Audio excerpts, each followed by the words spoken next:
Hari itu aku pulang agak cepat karena ada beberapa klien yang mengubah jadwal appointment-nya. Aku turun di depan pagar dan meminta Pak Supir untuk langsung menuju kantor suamiku toh. Aku tidak ada rencana pergi lagi hari ini. Suasana rumah terasa sepi. Aku melirik jam tanganku, pantas baru pukul 2 malam, sekarang ini masih siang, dan kedua anak-anakku belum pulang dari sekolah. Yang bungsu sekarang sudah SMP kelas 1 dan kakaknya SMP kelas 3. Kuingat mereka mengatakan siang ini ada school sehingga pulang agak sore. Saat melewati kamar di lantai bawah, aku tercekat. Ku dengar suara nafas yang agak aneh dan tertahan, dan semakin jelas ketika aku mendekat. Kulihat pintu kamar tidak tertutup rapat, ada sedikit celah yang memungkinkan aku bisa melihat isi kamar dari pantulan cermin yang terletak berseberangan dengan letak pintu. Dan kini aku yang terhenyak, suatu perasaan menggelitik mulai menerpaku turun ke bawah. Tiba-tiba kurasakan seperti kebelet mau pipis. Menyaksikan pemandangan itu dari pantulan cermin. Kulihat Dino sedang berbaring di atas kasur sambil selimutan. Kutahu dia sedang melakukan hal layaknya para lelaki yang pasti tahu, namun aksinya aku maklumi. Namun yang membuat aku terpana anunya yang tidak biasa, Dino tidak tahu aku ada di balik pintu, sehingga aku menonton aksinya sampai tuntas. Aku yang sempat terpana segera sadar dan cepat-cepat menuju kamarku. Kalau saja sampai terlihat, aku tantenya menontonnya ketika aku mengganti pakaian dengan baju santai. Aku baru sadar ternyata Saide. Aku sedikit ngompol, pikiranku semakin menerawang apa yang dilakukan Dino. Sehingga aku pun melakukan hal yang sama. Setelah aku mendapatkan apa yang kuinginkan, tapi tak seenak yang kubayangkan, perkawinanku sudah menginjak tahun ke-15. Aku tidak bisa mengatakan kalau aku tidak bahagia. Suamiku baik juga, perhatian dengan 2 anak yang sehat, dan memenuhi harapan setiap orang tua. Namun aku juga tidak beda mengatakan kalau aku puas dengan kehidupan SS. Suamiku selain sibuk, juga hanya menjadikan SS sebagai pemenuhan kewajiban. Memang setiap kali kami berhubungan suami istri, aku bisa terpuaskan, namun frekuensi yang jarang, kadang belum tentu seminggu sekali, sesungguhnya jauh dari yang kuharapkan. Untunglah aku juga memiliki kesibukan sebagai beauty consultant di sebuah perusahaan kosmetik terkemuka. Aku memiliki jadwal yang cukup padat, namun berselingkuh sungguh sebelumnya tidak pernah terlintas dalam pikiranku. Sambil rebah, aku terus menerawang. Pada awalnya, aku agak keberatan ketika suamiku menyampaikan bahwa Dino, keponakannya yang hendak melanjutkan kuliah di kota, kami untuk sementara akan tinggal di rumah kami sampai mendapatkan tempat kos yang sesuai. Aku merasa bahwa kehadiran orang lain akan mengganggu privasi kami yang selama ini tenang di rumah. Kami hanya berempat. Aku, suamiku, dan kedua anakku yang masih SMP, serta seorang pembantu yang sudah lama ikut kami. Pikirkanlah, Ma, kata suamiku ketika untuk kesekian kalinya menanyakan jawabanku. Dulu Papa sempat dibantu oleh Tante Ina, ibunya Dino, ketika kuliah, dan almarhum Om Broto masih hidup. Papa pikir paling tidak bisalah membalas budi baik mereka dulu. Dan Papa dengar Dino itu anak yang baik, sopan, dan malah bisa membantu Andre dan Tony dengan pelajaran mereka kan? Suamiku mencoba meyakinkanku. Aku mengalah dan berpikir tidak ada salahnya mencoba. Lagi pula kami masih ada kamar kosong di lantai bawah. Ketika Dino datang, aku cukup senang karena pemuda yang kecilnya kurus itu kini telah menjelma menjadi pemuda yang tinggi, kekar dan lumayan ganteng. Dan Dino juga memiliki sikap yang sangat sopan. Walaupun setelah dia tinggal di rumah kami, pemuda itu tetap sangat sopan dan ringan tangan membantu semua yang bisa dikerjakannya.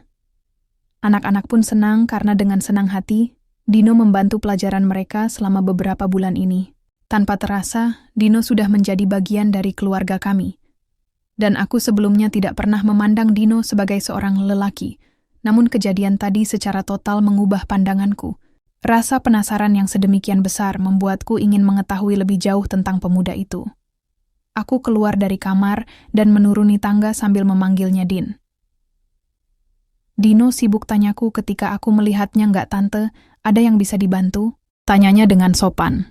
Dia langsung keluar dari kamarnya dan menghampiriku. Tentu saja sudah mengenakan jeans dan kaos yang mencetak tubuh kekarnya. Tante lapar. Boleh nggak tolongin tante beli nasi bungkus di restoran Padang? Kalau nyuruh si Bibik nanti lama, kamu kan naik motor pasti lebih cepat. Beli 2 bungkus, ya, kamu temenin tante makan, kataku lagi. Baik, tante, jawabnya. Dan setelah menerima uang yang aku berikan, ia melesat pergi. Setelah suara drum motornya terdengar menjauh, aku bergegas ke kamarnya. Masih kutemukan tisu yang telah terremas dan tergeletak di meja di samping tempat tidurnya. Dan kulihat kalau laptopnya masih dalam keadaan menyala. Dengan cepat, aku mencoba melihat isi komputer. Pemuda itu, aku melihat di My Picture, foto-fotoku terpampang di sana. Foto-foto itu adalah foto-foto yang dibuat saat kami rekreasi, makan di restoran dan segudang kegiatan lain, namun sudah di-cropping dan tertinggal hanya diriku seorang. Semua diberi nama dengan awalan tanteku yang cantik. Aku tidak berani terlalu lama membongkar data-data yang ada, karena selain tidak terlalu mahir, juga agak syok dengan kenyataan. Ternyata Dino menilaiku cantik.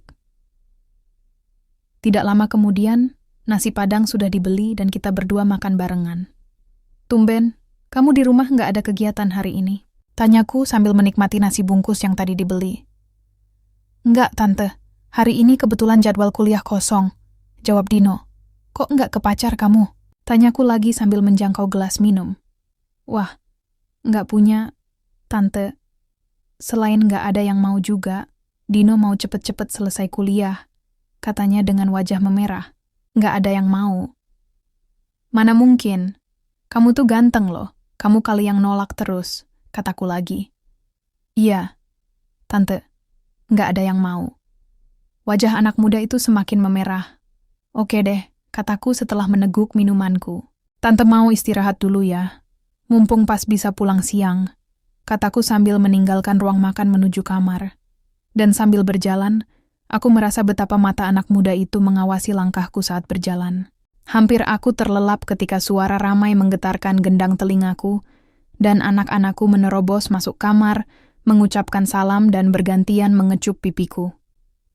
Pikiran dan perhatianku pun kini kembali ke dunia nyata, dan kesibukan sebagai ibu rumah tangga berlangsung seperti biasa. "Aduh, PA, Mama nggak bisa.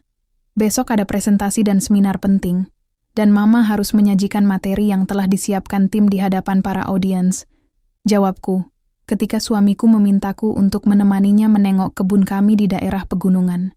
"Tapi kan besok hari Sabtu. Izin sajalah, kasihan anak-anak. Papa sudah janji sama mereka," kata suamiku. Lagi, "Habis, Papa sih bikin rencana. Nggak ngomong dulu. Nggak mungkin Mama membatalkan begitu saja.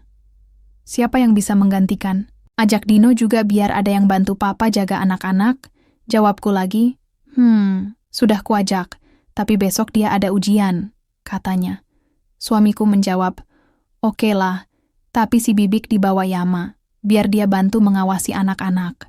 Soalnya Mang Abdul, penjaga kebun, kita sudah wanti-wanti kalau masalah pagar di sana sudah mendesak, nanti kalau ada yang nyerobot, jadi repot."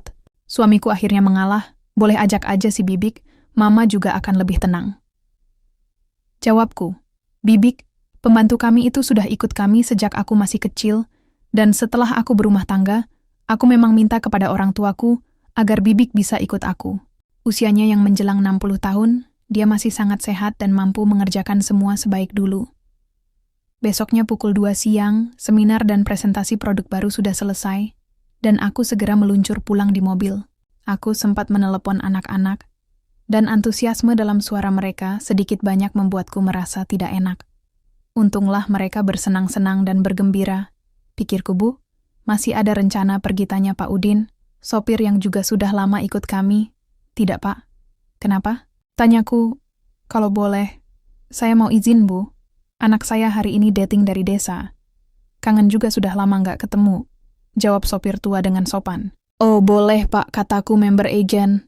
Setelah memarkir mobil di garasi, Pak Udin pamit, dan aku masuk rumah yang kali ini benar-benar sepi. "Lah, sudah pulang, Tante," suara Dino mengejutkanku. "Sudah selesai seminarnya, dan kamu katanya ujian?" jawabku sambil bertanya. "Sudah, tadi Tante dari jam 8 tour sampai pukul 12 tour, habis itu langsung pulang," jawab pemuda itu. "Kamu sudah makan?" tanyaku lagi. "Sudah, Tante sendiri sudah makan."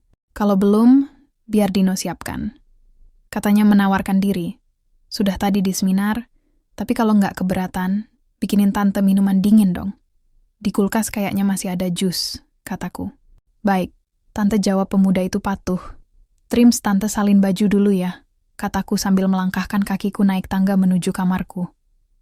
Setelah membersihkan diri, aku mengikat rambutku ekor kuda, dan aku agak lama menentukan pakaianku. Tiba-tiba saja terbesit pikiran nakalku ingin menggoda pemuda itu. Akhirnya, aku memilih baju longgar dan rok mini yang biasa kugunakan saat main tenis. Aku sengaja tidak mengenakan anu, sehingga itu menggantung bebas. Dengan tinggi 160 cm berkulit putih, aku tidak memiliki cucu seperti Pamela Anderson, tapi dengan usia yang menjelang 40, cucuku masih tegak dan belum terlalu turun. Wajahku tidaklah terlalu cantik. Mataku agak sipit, maklum keturunan Chinese. Tapi aku tahu, kalau aku cukup menarik dengan hidung mancung dan bibir yang penuh, walau tidak tebal. Ketika aku melangkah turun, sekilas kulihat Dino menatapku dengan terpesona, namun aku berpura-pura tidak menyadarinya. Dan sambil menerima gelas jus yang diangsurkannya, aku mengajaknya duduk di sofa depan TV, dan dengan patuh, Dino menurut. Kulihat tangannya membawa sebuah buku. Siang hari begini, mana ada acara TV yang menarik, maka aku pun mengajaknya ngobrol. Buku apa itu? Dino tanyaku. Oh, ini tentang akupunktur dan anatomi, serta susunan saraf manusia, tan jawabnya loh. Kamu ini kuliah di ekonomi atau mau jadi akupunktur? Ini sekedar iseng buat nambah pengetahuan. Habis jenuh belajar ekonomi, terus butuh refreshing gitu, jawabnya lagi. Biasanya anak muda tuh, kalau refreshing bacanya buku dewasa, jawabku. Sembarangan. Tante. Nggak semua dong, begitu jawabnya dengan wajah memerah. Anak muda itu, dan dari sudut mataku, aku menilainya dengan tinggi di atas 170 cm. Dia juga rutin fitness, menjadikannya kekar dan berisi, dengan perut yang rata dan rambut ikal bergelombang dan sudut mulut yang membuat wajahnya nampak ramah. Sesungguhnya pemuda berusia 20 tahun ini sangat menarik. Terus, apalagi yang diajarin buku itu? Tanyaku. Ia macam-macam, Tan, termasuk refleksiologi. Jawabnya, cepat, refleksi kayak pijat refleksi gitu. Tanyaku, iya, betul. Jawabnya lagi pikiran untuk menggodanya semakin kuat menerpa hatiku, dan sikap sopan serta malu-malu pemuda ini menjadikanku semakin ingin menggodanya. Berarti kamu sudah bisa dong? Tanyaku. Wah, nggak tahu. Tante belum pernah dipraktekkan, kan nggak gampang mencari sukarelawan untuk jadi percobaan. Jawabnya, tersenyum. Ya udah, kebetulan tante lagi santai.